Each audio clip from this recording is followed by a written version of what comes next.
Hi guys, and welcome back to Dizzy So and So. I'm Dave Dawson, and today's tutorial is how to make a dance change tent. Yeah, that's exactly what I thought when they asked me to make it. I had no idea what it was. Well, basically it's really simple.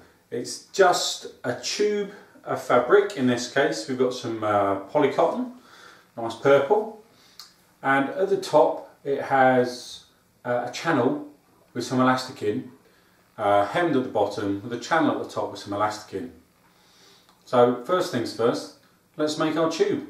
Okay, so we're going to sew down the sides of our garment, and you can use any seam you like really, a straight seam, flat fell seam, French seam, whatever takes your fancy. Obviously the flat fell and the French seam have got much more strength in them, but if you're not confident with that yet, just go with a straight seam.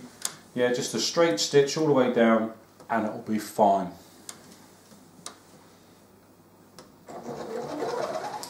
So we've made our big tube of fabric, and now what we're going to do is we're going to shut on the ironing board and iron it ready to make the channel for the elastic at the top.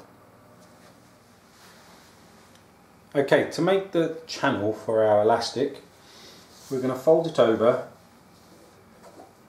1 centimetre,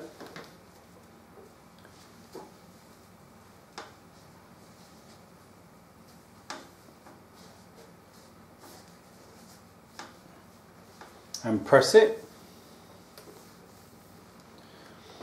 We're then going to fold it over. My elastic is 1 centimetre, so I'm going to fold it over 1.5 centimetres.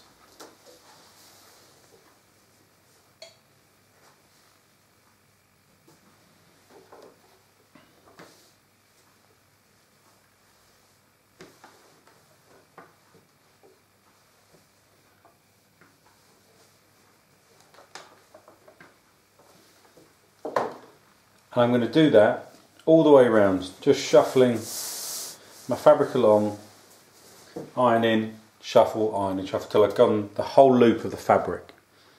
And then we're going to stitch all the way along this bottom edge, as close as we can get to that bottom edge. But I hear you ask, how are we going to get the elastic in there? Well, before we do that, we are going to sew a buttonhole into this part of the seam. And that allows us to feed in the elastic, take it out, and then we can stitch the elastic together. So the first thing we have to do when making a buttonhole is change the presser foot to our buttonhole foot. So just take the normal foot off, take your buttonhole foot, you have to raise it up a little bit.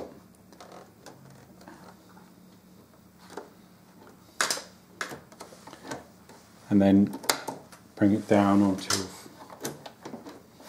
onto the buttonhole foot for it to attach.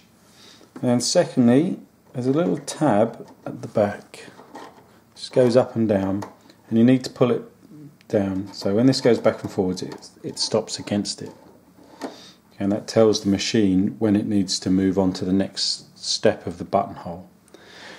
The next step we want to do is to choose our buttonhole. So we look along our menu here and we find the buttonholes, choose the one we want. We're going to use 16, so you just press the up and down arrows until you get to number 16 and then you're ready to go. The last thing I need to mention is how to set up the buttonhole foot. So if I just pop it off again, you can see I've put a button in there which is the same width of the elastic, so there's enough space for the elastic to go, and that just sits in there like so, and it allows the machine to know how big the buttonhole to make. Now,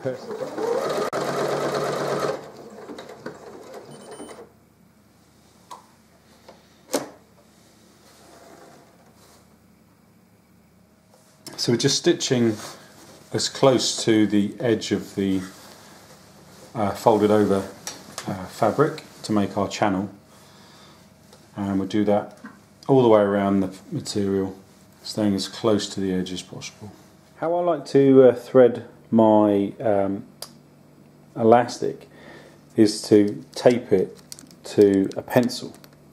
A lot of people use a safety pin and things like that, which is all very good, it's all fine, but I like the fact that the pencil's got the length on it, so you can get it done really quickly. Just make sure your pencil's not too big for your buttonhole, so just insert it into the channel you've made, just slide all the fabric along, and it's just a matter of feeding it through until you've gone all the way around. Size your neck hole as appropriate, making sure that you can stretch the elastic enough for you to step inside, and then just trim it off. And then we're going to secure it together with just a simple lap joint, so that's one over the other, and then we're just going to put a little row of stitches here and a little row of stitches here. That means so the last step is to do the hem, and we're going to do pretty much the same as what we did with the top. We're going to roll over, fold over just a small amount, a centimetre, half a centimetre, and then we're going to fold it over again about a centimetre to give our double hem. We'll press that, and then we'll stitch along this top edge close to the top.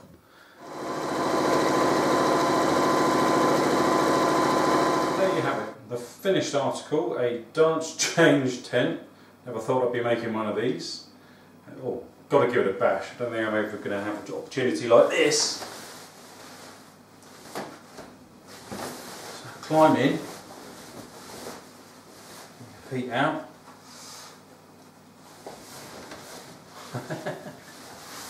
All the way to the top, get changed, and climb out again. What a fantastically simple project, and very effective as well. Well, thanks for watching Dizzy So and So. I hope you enjoyed the video, and I look forward to seeing your attempts if you want to put them on Facebook. Don't forget to subscribe and check out the other videos.